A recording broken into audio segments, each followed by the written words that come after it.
Kung ano mang pinagsimulan ng ating Panginoong Diyos sa buhay po natin na maganda, aasahan po natin na tatapusin po niya yan hanggang sa pagbalik ng ating Panginoong Hesus. Can you say amen, mga kapatid? Kung meron man tayong mga hindi magandang mga karanasan sa mga sandaling ito, hindi pa tapos si Lord sa buhay mo. Can you say amen? Sabihin mo sa katabi mo, hindi pa tapos si Lord sa buhay mo. Hindi pa tapos si Lord. Tatapusin at tatapusin ng Panginoong Diyos kung ano man ang sinimulan niyang maganda sa buhay mo. Manatili ka lang tapat at magtiwala sa Kanya ng lubos. Glory to God. Na sa Diyos at sa gawa ng Diyos at sa faithfulness ng Diyos, natatapusin ang sinimulan niya ang kumpiyansa ni Apostol Paul. Ganon din po sa atin. Ito rin yung gusto ni Paul na maging basis ng confidence and joy nating lahat. Can you say amen, mga kapatid? Glory to God. Mahalaga sa pagdi-disciple ang pagsiset ng good examples. Hello? Nandyan pa ba kayo? Mahalaga sa pagdi-disciple ang pagsiset ng good examples. Sabihin mo sa tabi mo, be a good example. Kung gusto mong matutunan ng mga dinidisciple mo kung paano yung rejoicing always, mahalaga na yung model that today. Pero alam ni Apostle Paul na hindi siya ang pinakahalimbawa na kailangan ng mga taga-Philippians. Hindi siya ang pinakamagandang halimbawa na kailangan po natin. Kung joy ang pag-uusapan, wala namang higit pa sa ating Panginoong Hesukristo. Can you say amen, mga kapatid? At ang nais niya para sa atin, why He's speaking His words to us right now through the pens of the Apostle Paul ay ito. Sabi niya sa John chapter 15 verse 11, that my joy may be in you and that your joy may be full. How can we have the joy of Christ? Sabi niya Apostol Pablo sa kanila na lubusan ang kagalakan niya by being of the same mind and of one mind, according to Philippians chapter 2 verse 2. Merong pag-iisip na tulad ng ating Panginoong Hesukristo. We cannot have this joy if we do not possess Christ-like humility. According to chapter 3 verse 4. According to verses 3 and 4 ng chapter 2. Hindi naman talaga tayo magiging masaya kung sariling interest lang ang una nating iisipin. Kayo say mga kapatid. Sino sa atin dito masaya na tayo po ay nasa maayos na buhay, pero yung mga ibang mga kapatiran po natin ay naghihirap? Sino sa atin masaya kapag ikaw ay sagana sa buhay mo at may mahal ka sa buhay na naghihirap? Siyempre hindi po tayo masaya. Kasi hindi lang mga Kristiyano, hindi lang po concern natin yung mga kapakanan natin, kundi concern tayo sa bawat isa. Kaya si amen, mga kapatid. So in verse 6 to 11 ng Philippians chapter 2, pinapaalala ni Apostol Paul sa kanila yung ginawa ng ating Panginoong Hesukristo. The gospel of Jesus motivates us to be humble like Christ. At sa gayon ay maranasan natin ang joy na katulad ng ating Panginoong Hesukristo. Kayo sa amen? Hindi po natin maranasan yung tunay na kagalakan, katulad ng kagalakan na meron ng ating Panginoong Hesukristo kung hindi po tayo marunong magpakumbaba sa harapan ng ating Panginoong Diyos. Kayo sa amen? Glory to God. Now, sabi dito sa Philippians chapter 2 verse 6 to 8, na why magkaroon kayo ng kaisipan na tulad ng kay Kristo Jesus, kahit taglay niya ang kalikasan ng Diyos, hindi niya pinagpipilitan manatiling kapantay ng Diyos. Sa halip tusa niyang binitawan ang pagiging kapantay ng Diyos at namuhay ng isang alipin, ipinanganak siya bilang tao at nang siya ay maging tao, nagpakumbaba siya at naging pasunurin hanggang kamatayan, maging ito man ay kamatayan sa krus. Lahat ng hirap na ito, tiniis po niya. Para ano? Para tubusin tayo sa ating mga kasalanan. This is the gospel. Paano itong napagtiisan ng ating Panginoong Hesukristo? Yung lahat ng paghihirap na iyon, paano niya napagtiisan Sabi sa Hebrews chapter 12 verse 2, for the joy that was set before Him, endured the cross. For the joy. Kagalakan ng Panginoong Hesus. Ano yung kanyang kagalakan? Yung kanyang kagalakan na lahat tayo po ay maligtas sa kasalanan. Kayo si Amen, mga kapatid. Yun ang kagalakan ng ating Panginoong Jesucristo na kahit gaano kahirap, tiniis niya at nagkaroon siya ng kagalakan dahil alam niya sa kanyang gagawin ng mga paghihirap at pagtitiis, maliligtas po tayong lahat. Palapakan po natin ang Panginoon. Ganun nga ang ginawa ng Diyos sa Kanya. From humiliation to exaltation, from suffering to glory. Amen ba mga kapatid? Amen. Pagkatapos ng lahat ng paghihirap ng ating Panginoon Hesus, binuhay sa muli. At ngayon ay nakaupo na siya sa kanang trono ng ating Panginoong Diyos na Ama. Kayo si Amen mga kapatid? Kung tayo lang po mga kapatid, marunong magpakumbaba, darating ang araw, itataas tayo ng ating Panginoong Hesus. Can you say Amen? Glory to God. Sabi dito sa Philippians chapter 2 verse 9 to 11, dahil dito siya lubusang itinaas ng Diyos at binigyan ng pangalang higit sa lahat ng pangalan, sa gayon sa pangalan ni Jesus ay luluhod at pagpupuri ang lahat na nasa langit, nasa lupa, nasa ilalim ng lupa, at ang lahat ay magpapahayag na si Jesucristo ay Panginoon sa ikaluwalhati ng Diyos Ama. Palapakan po natin ang Panginoon. At ang good news para po sa atin mga kapatid ay ito.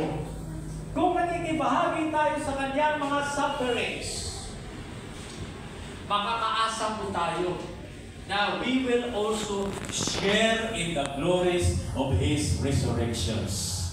Glory to God. Single-minded yung focus ko dito ni Apostle Paul. Na nakatingin siya hindi sa kasalukuyan niyang mahirap na kalagayan o yung mga nakaraang mga naranasan po niya. Sabi niya sa chapter 1 verse 13 to 14, but one thing I do, forgetting what lies behind and straining forward to what lies ahead, I press on toward the goal for the prize of the upward call of God in Christ Jesus. Amen na mga kapatid. Ano man yung hirap na mga bagay na naranasan natin in the past? Ano man yung mga kasalanan natin in the past? Ano yung mga kapalpakan na ginawa natin in the past? Forget all of those things. Kayo si Amen? At mag-move on ka na. Kagaya ng ginawa ni Paul, at mag-focus ka na sa hinaharap. Kung patuloy ka magtiwala sa Panginoon, maraming mga malalaki at magagandang bagay na nakalaan para sa iyo. Kaya si Amen, mga kapatid.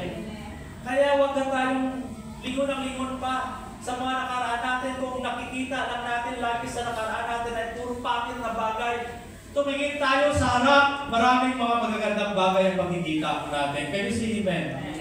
Glory to God. So ganoon din ang sinabi niya sa atin, for the sake of our joy in Christ, na huwag nating isip natin sa mga makapundong bagay, tulad ng mga unbelievers na ang future na naghihintay po sa kanila ay eternal destruction in hell. Bakit ka mag-iisip na tulad po nila? Bakit ang isip mo nakapokus sa mga bagay na tulad po nila? You have a different future. Amen? Iba po ang nakalaan na future natin kaysa mga unbelievers. Far greater, infinitely more beautiful kaysa anumang magandang bagay na mai-enjoy mo natin sa mundong ito. Kaya si Amen? Ipinagpaalala ni Apostol Paul sa atin na ang citizenship po natin ay nasa langit. Sabi diyan sa Philippians chapter 3 verse 20 to 21, mula noon ay hinihintay naman natin ang tagapagligtas, ang Panginoong Jesucristo na siyang magbabago ng ating hamak na katawan upang maging katulad ng katawan ng kanyang kaluwalhatian. Merong future glory na inaasahan ang bawat isa sa atin na nasa ating Panginoong Jesucristo. Kung dito nakakapit ang kagalakan mo at sigurado, ito dahil tapat ang Diyos na nangako dito, and He is all powerful at sovereign to make sure. Sabihin natin, make sure. Make sure. Make sure na mangyayari ito at walang makakahadlang sa Kanya. Then, sino o ano ang makaagaw ng kagalakan? Meron po tayo kay Kristo. Wala. Sabihin natin, wala. Wala anumang gawa ng diablo na makakaagaw ng kagalakan na meron po tayo sa ating Panginoon Jesucristo. Walang anumang gawa ng diablo ang makasisira ng magandang plano ng Panginoon Diyos sa buhay po natin. Can you see Amen? Glory to God.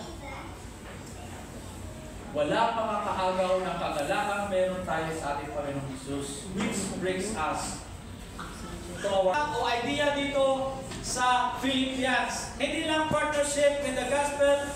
Sa lahat ng ito ay nangingibabaw ang ating Panginoong Jesucristo.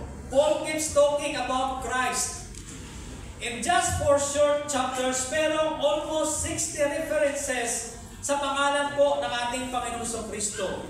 Hindi naman nakapagtataka kasi si Paul po ay kinoconsider po niya kanyang sarili as limb of Christ.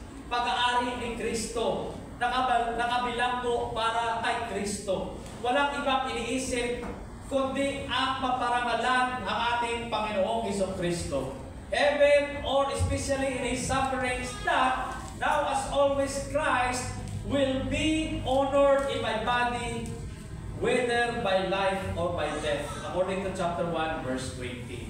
To make Christ look great in His life, para makita ng iba kung sino talaga ang ating Panginoong Jesucristo, kung gaano siya kadakila at kamangha-mangha. Ang buhay niya ay ang ating Panginoong Jesucristo. Kaya nasasabi niya dito po sa chapter 1 verse 21, for to me to live is Christ and to die is gain. So bakit niya ikalulungkot kung mamamatay siya?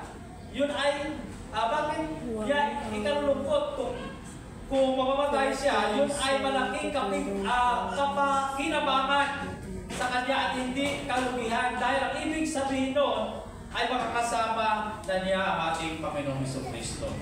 Kaya for Him, to be with Christ is far better. Walang katulad ang makilala at makakasama ang ating Panginoong Jesucristo. Can you say Amen? Glory to God. Yun ay dahil wala talagang katulad ang ating Panginoong Jesucristo. Kaya tayo na mga tagasunod ng ating Panginoong Kristo, ng ating Panginoong Jesucristo, siya lang naman talaga ang may pagmamalaki at kung ano ang ginawa niya sa krus para po sa atin. We glory in Christ Jesus, according to chapter 3 verse 3. Hindi sa sarili at mga gawa po natin ang kumpiyansa po natin.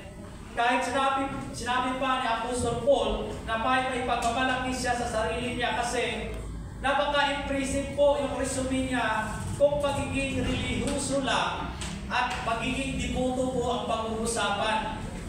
Pero ang sabi niya sa Philippians chapter 3 verse 7 to 8, but whatever gain I had, I counted as loss for the sake of Christ. And then I count everything as loss because of the soul in the Lord. Amen. Sabi mo sa katabi mo, rejoice in the Lord.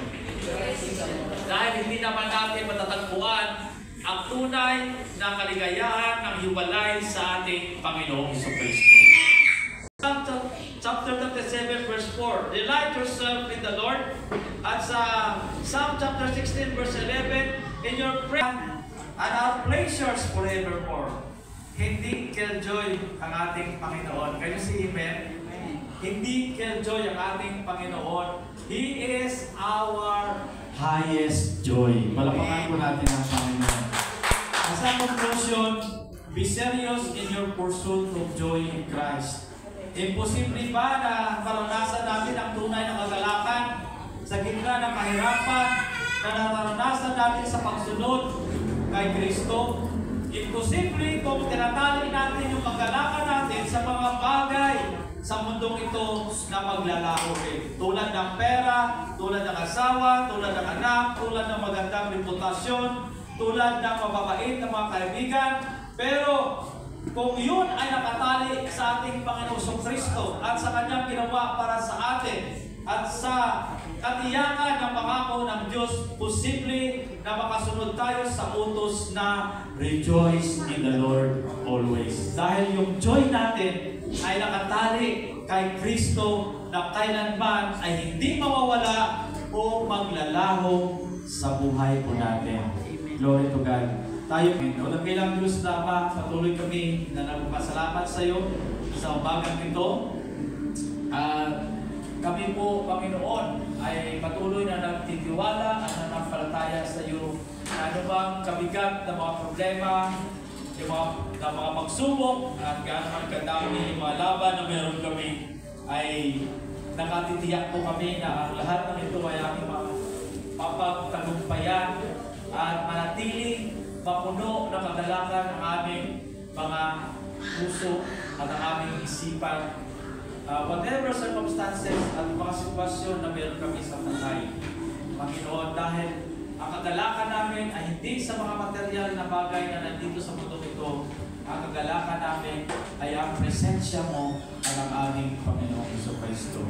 Maraming salamat po aming dakilang Diyos na Ama. Sa iyong pinagmataas na papuri, pasasalamat, pagsamba at pagdakila sa mga pangyarihang pangalan ng aming Panginoong Jesus. Amen and amen.